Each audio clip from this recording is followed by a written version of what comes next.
Good afternoon, everyone. Thank you for joining us for today's Lunch and Learn.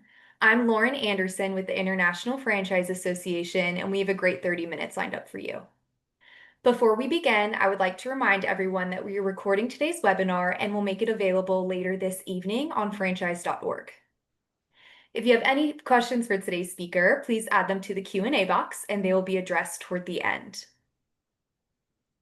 Today's topic is What AI Sees, Optimizing Your Digital Presence for Machines and Humans, and it is brought to us by Consumer Fusion.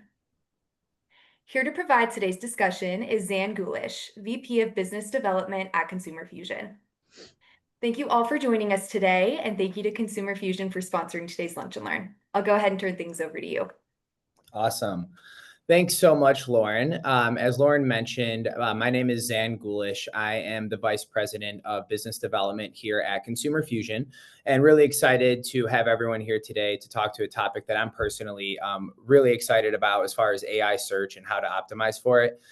Quick background, I've been involved with Consumer Fusion. Now it'll be 8 years coming up on March. Consumer Fusion itself has been around for 10 years now in total. A little over 10 years. And we've been in franchising about the same time, about 7 years now as a business. We attended our first franchise conference and we've been all in on franchising ever since. And we've spent really exciting times for us. What this has kind of led to on our end is we've now officially partnered with IFA, and we were really excited to announce earlier this year that we are now the actual preferred vendor in some really important areas that we'll be discussing today. So we're the preferred vendor for online reputation management, social media platform, and then local directories and SEO. So really excited about our partnership. And, now we're helping over 100 plus brands kind of across franchising in all different verticals. So we bring a lot of expertise, and this has kind of led us to the topic today. So today's topic is what AI sees, optimizing your digital presence for humans and machines. So we're going to talk a lot today about, both sides of search. So we're really familiar with kind of the side of the house of search engine optimization. And we're going to want to talk today as well about how we optimize for what we kind of refer to today as AEO or answer engine optimization. So how do we kind of rank really well in traditional search, what customers are using, as well as for that answer search that AI is looking for. So to kind of set the market today, we're going to talk a little bit about where we are as of today, October 14th, 2025, and why this matters, right? AI is now the gatekeeper for many of our brands, and 79% of consumers plan to use AI enhanced search as of this year. And this number continues to grow in more and more market share. These numbers here are really going to highlight some of these pieces. So first and foremost, ChatGPT now has over 800 million weekly active users. I wrote this down because I wanted to get the numbers right.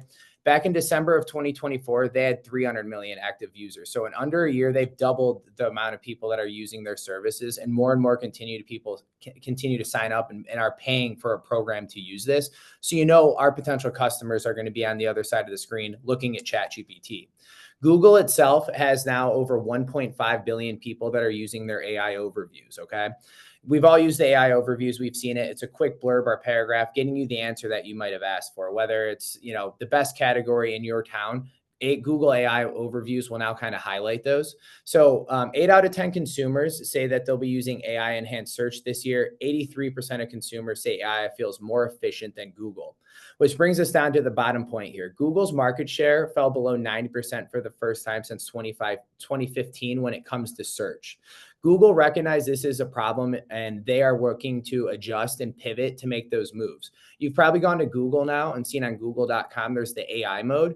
So Google has acknowledged this. Their CEO has been on record on all kinds of podcasts, including like big ones like the All In and other podcasts where they're saying they're trying to figure out how to transition from the traditional search model, which has been a huge cash cow for them. That's allowed them to innovate and do so many products. So now they're trying to figure out how to pivot and make AI as more accessible to their customers, because that's what the customers want. So if it's good enough that Google's taking these signals from their customers, all of us should be taking these signals as well and figuring out how do we optimize for traditional search, but also this answer engine optimization. So how AI impacts performance, and these numbers too might speak to many of the brands that we're seeing, is we're seeing less clicks, right? Organic clicks are down 35% for top ranking pages. It's not just about now making sure that we're ranking at the top. How are we showing up whenever people are asking for questions for the fastest services in our area, for the best service in our areas?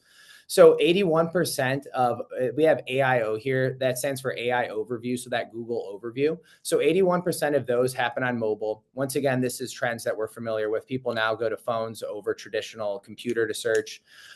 Branded AI overview mentions drive higher engagement. If you're in that answer engine optimization question, or if you're getting put there by AI, you're going to see better results for your brand. So this is something I thought was really interesting. Some sites did lose 20 to 40% of traffic post AI rollout. If you see that your website traffic is down, but your numbers are still hitting a lot of the same spots, don't be alarmed.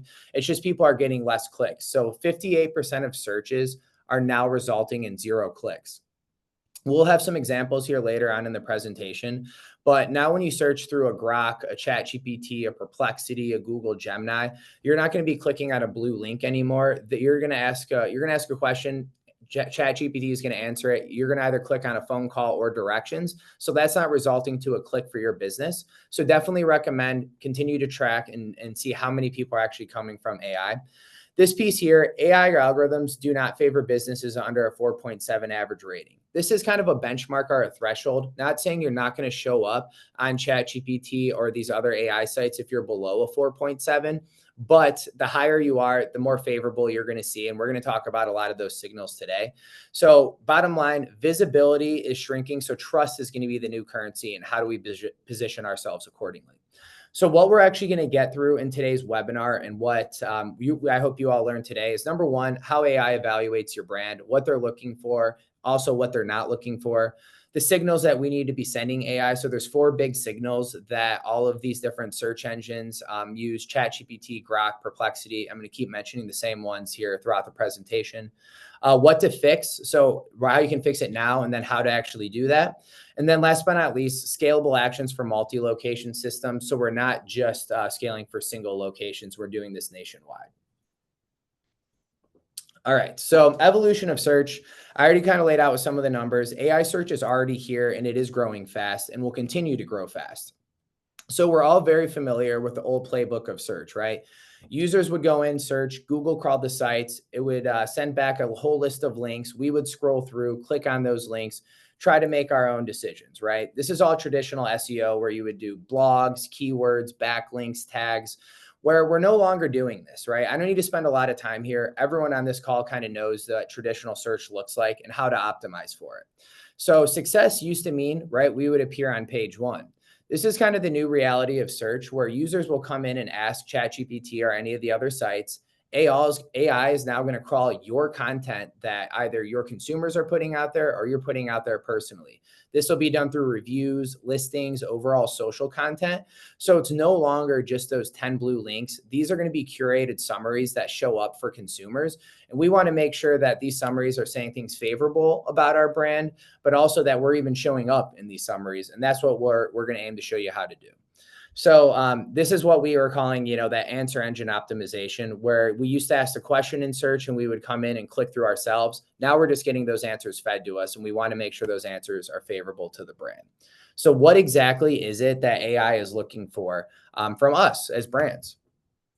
So AI skips first what it doesn't trust. If you have inconsistent listings, you're not getting reviews inconsistently, or you have really old reviews or any lack thereof, or you're just sending out really generic responses, AI can see that as a risk. These algorithms want to know what's reliable and what's current, right? They're not going to reward you for things that went on in the past, 6 months ago. They want to know what happened today and yesterday.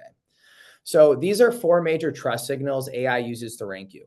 And you do not need to take my word for this here. I encourage all of you to go look for whether it's the best pediatrician in your area, the best mechanic, the best daycare center, best HVAC company, whatever it is, go in and ask for the best in category in your area. It's going to come back, feed you some answers. But then what I want you to do is ask how it decided that information. The top 2 answers, always number 1 is going to be proximity if you ask near me. And then number 1 or 2 will always be reviews.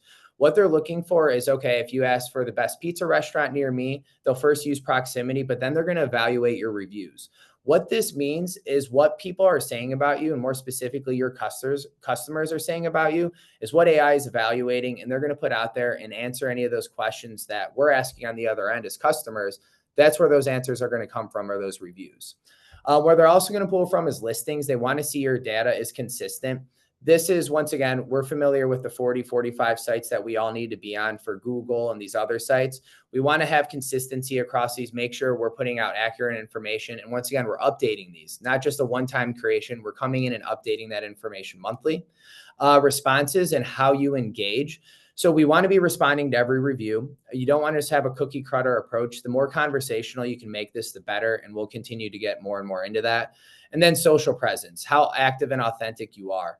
We want to be posting information out, not only on the national level, but the more hyper local we are, the better it's going to be for those local locations and franchisees. But once again, on a consistent basis. So one stat I do want to pull here is 40 to 50% of the data algorithms businesses come from reviews. And this is not just Google reviews. So the most heavily weighted piece of this is going to be your reviews. Reviews are going to be a self-fulfilling prophecy in this regard. They're not only going to help with your traditional search, but they're also going to help with this answer engine search as well. So reviews will be a big theme today. And then once again, trying to get that high threshold. The closer you are to 4.7 or higher, the better that it's going to help your business when it comes to these AI curated summaries. So bottom line, you cannot control the algorithm, but you can control the signals that you're sending to that algorithm. So this is where we came up with the trust framework. So these are going to be actionable things you guys can start to do.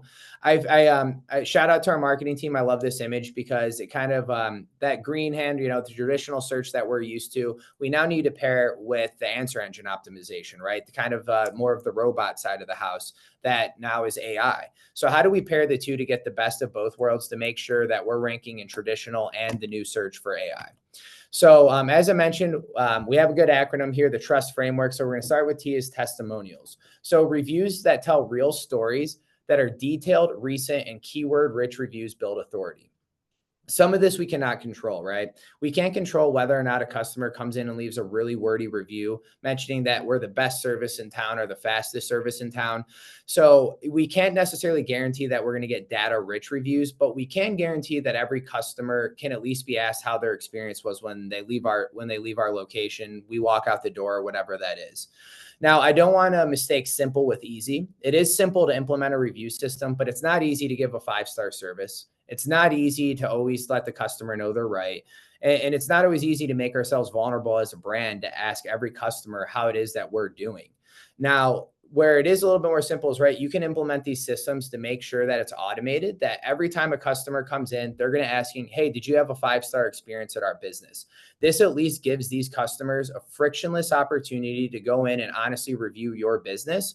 You can do this either through like an NPS if you want to keep it internally, but I would definitely recommend push to get reviews on your sites. It's going to help your traditional search as well as it's going to help ChatGPT, Perplexity, Grok, and these other sites pick you moving forward. So testimonials, once again, 40 to 50% of those algorithms are weighted on your reviews from your customers.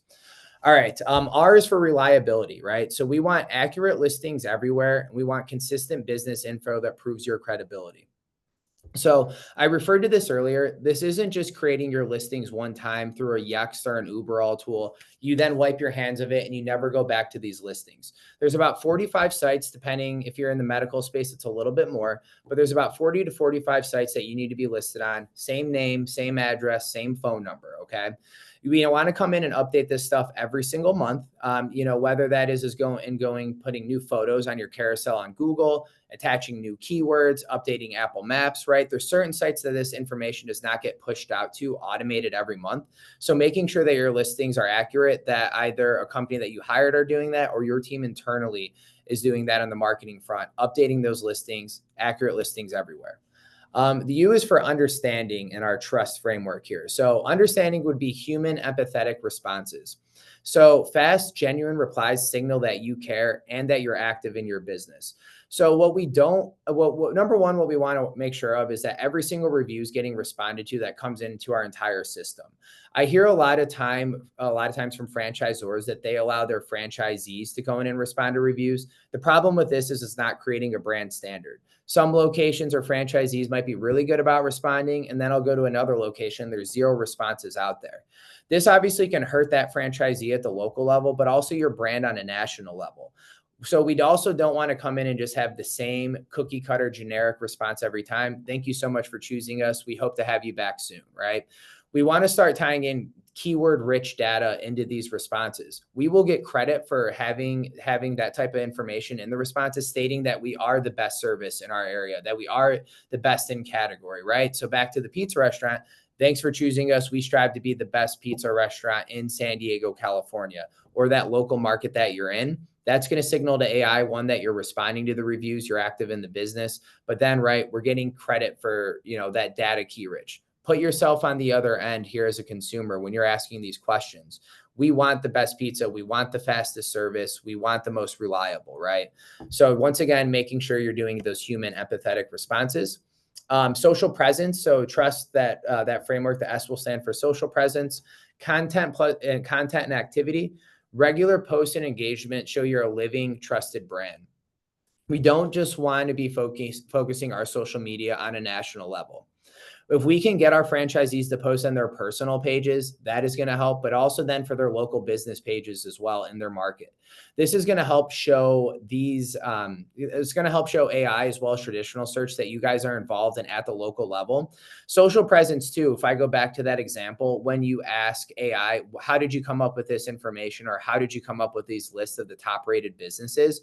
They'll always list local social content in there too. It's not national content, what's going on from home office and what they're posting out.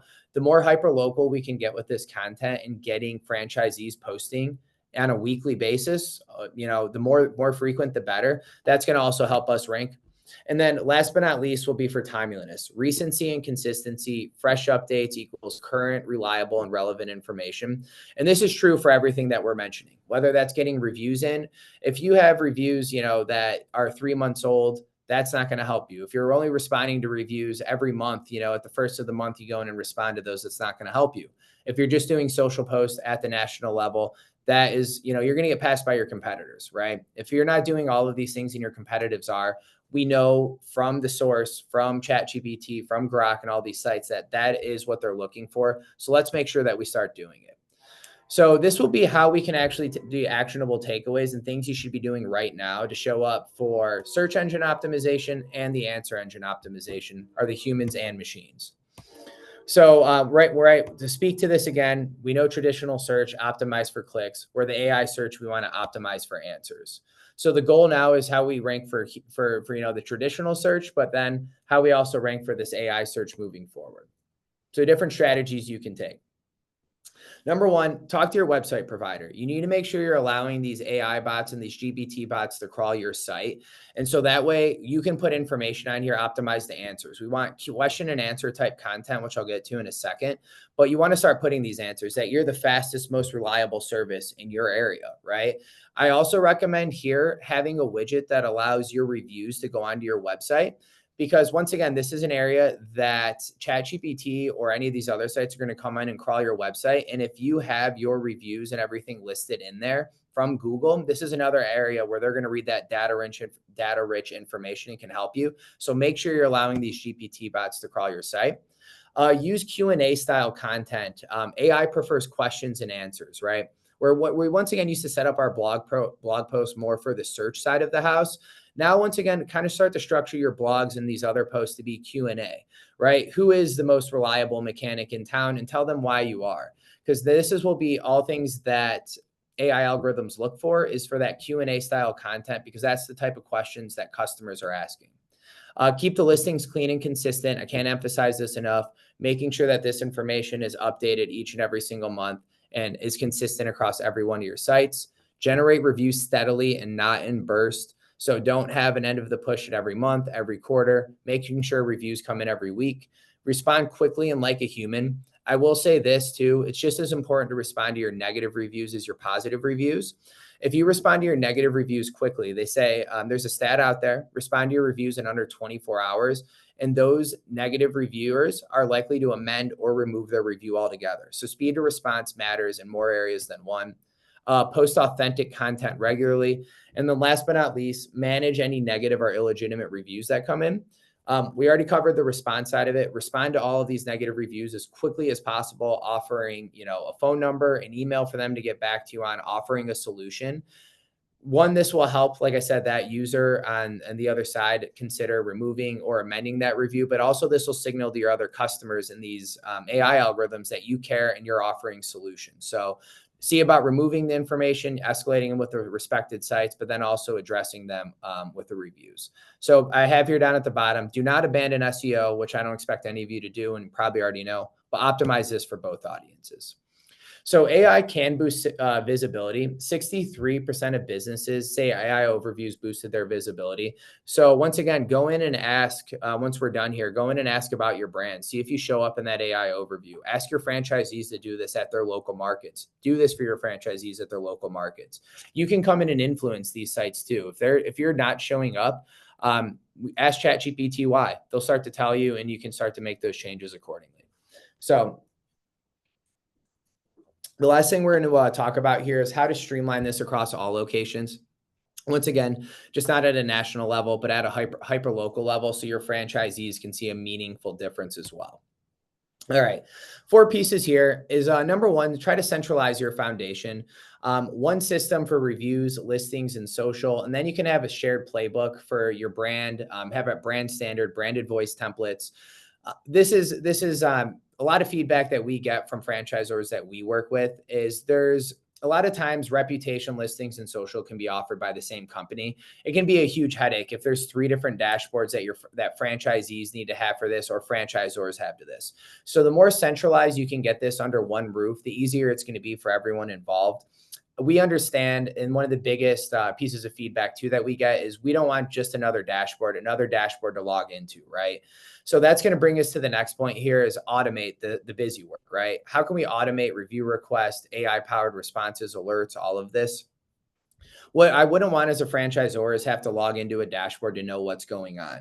So for instance, getting a report at the start of every single day, every single week, every single month, sending alerts out to your franchisees that reviews are coming in, helping automate review responses to go out. So you're not expecting franchisees to ask every customer that comes in for a review, then to go in to respond to those reviews. The more we can alleviate this work, not only at the franchisor, and the franchisee level, the better off we'll be for it.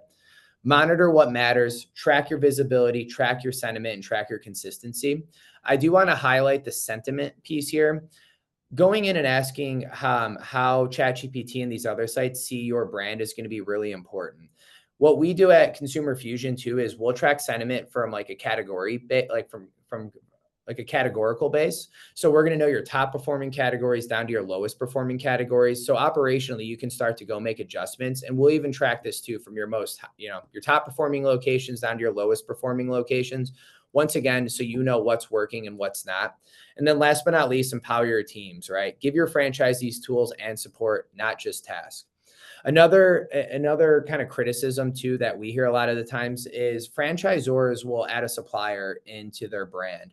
What you don't want to have happen all of a sudden is when you add a supplier is now your home office and your marketing team added 3 different tasks that they have to do now, right? Whether it's creating your listings, re-verifying things, or maybe now you added a new supplier for review generation, but now franchisees have to go and ask every single customer to send a review request out, or even worse, they have to manually do that. We know franchisees are busy owning and operating a business. They're having to deal with call-offs, managing people, and everything that goes with those day-to-day operations. So the more you can automate this, the better it can be because it's going to be less of a headache. They can go back to running their business. And even for your marketing team, your operations teams, they can continue to do other revenue generating activities. So automating this as much as you can, having it all under one roof, that's going to help. And we here at Consumer Fusion, these are some of the areas we help. We help scale reputation. We help scale with social on the both national and local level. Then we do all the local SEO. So what we always say is we help you with the automation, the strategy, and the white glove support. So we're really big on not only providing the technology, but also providing that team. So last things to take away are the key takeaways. So number one, AI just doesn't search for you. It will now decide. You want to build for both the humans and the machines. So the search engine optimization and the answer engine optimization, optimize for both. Focus on the 4 signals of trust. These will be the reviews, listings, and responses and social presence. What we listed it out in that acronym was transparency, reliability, understanding, social presence, and timeliness. And then keep content Q&A based and accessible to AI crawlers. Start thinking about your blogs from question and answer standpoints. or any of that content that you're putting out, even on your website. Scale visibility across all locations with automation and consistency. And then last but not least, us here at Consumer Fusion, we help you get found, help you get chosen. We help with a lot of the support that comes up from there. This is my information here on the screen. I told Lauren I would talk for 24 to 25 minutes, and I'm at 24 minutes and 30 seconds. So can't argue with that and give myself a pat on the back there. And other than that, we did want to spend about 5 minutes to open for Q&A, and I have not looked at the chat, so it seems like there might be a lot in there. So I'm going to address any question and answers that might have come up as the webinar was going there. So I don't know, Lauren, if I missed any. I see there's a lot of stuff in the chat here. I'm going to go back through.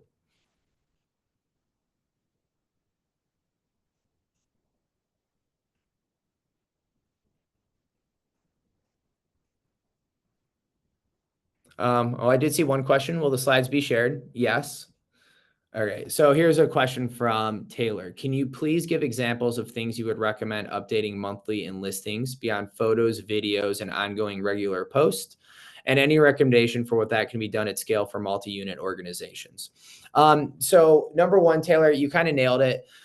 Photos and videos are really big, but what you can also do in your local markets is, I'm not sure what business you're with, but for instance, how someone searches for a pediatrician or an auto mechanic in Florida versus how they do in Texas versus Washington.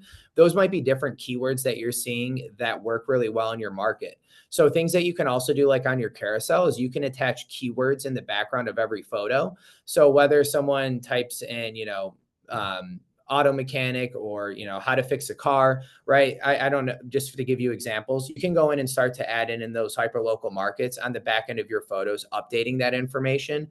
But you're going to know too, depending on the listing platform that you use. Like for us here at Consumer Fusion, we have an AI tool that'll recommend what you should update on your listings, what's critical versus what is moderate versus what is low.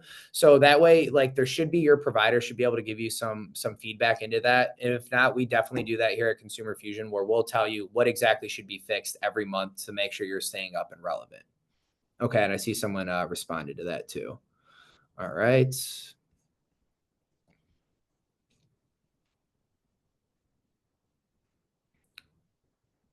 Thank you. All right, I see my team's coming in here responding as well. Am I missing any questions? Oh, anyone have a list of these 45 listing sites that are critical? What do you do if listings are outdated and you can't access the logins? So number one, I do recommend for any new brand that is in here, that's more of an emerging brand, own all of your listings. As you create those, make sure that you're owning the usernames, the passwords and everything there. In case the franchisee wants to sell their location, they leave the system or anything like that, it is a headache. To answer your question, you do have to go back and go and request access from all these different sites and logins, which can be a very timely process. And yes, we do have a list of those sites too. And I'm happy to share that with you. I think it was Lauren that asked that. So feel free to send me an email there and I can get you those list of sites too. Salim, what industry does your company specialize in? Salim, we work with over 100 plus franchise brands. As you know, franchising can be pretty eclectic in far as what verticals that they're in. But so if chances are, depending on your brand, we probably have a similar franchise that we work with, or another category that you're in that we work with as far as customers. So feel free, once again, send me an email with the type of business that you are, and I can send you, either some case studies, examples. We can set up an introductory call or anything like that. And I apologize if I missed any other questions that came in the chat. There was a lot of note readers in there and everything, and people saying hi to each other, which I love to see. But I don't know, Lauren, I know you've probably been keeping a better eye on this. Did I miss anything or any other questions that popped up? I don't think so. I think you Okay. got them all. Just making sure.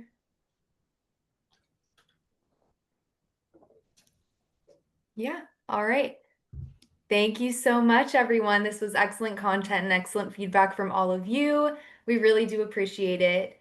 Again, this webinar was recorded, and along with the presentation deck will appear on our website early this evening. You'll be able to find that at franchise.org. Thank you very much again to Zan and the Consumer Fusion team for sponsoring today's webinar. And again, thank you to everyone for tuning in. Have a great rest of your day. Stay safe and healthy. Bye. Thanks, everyone.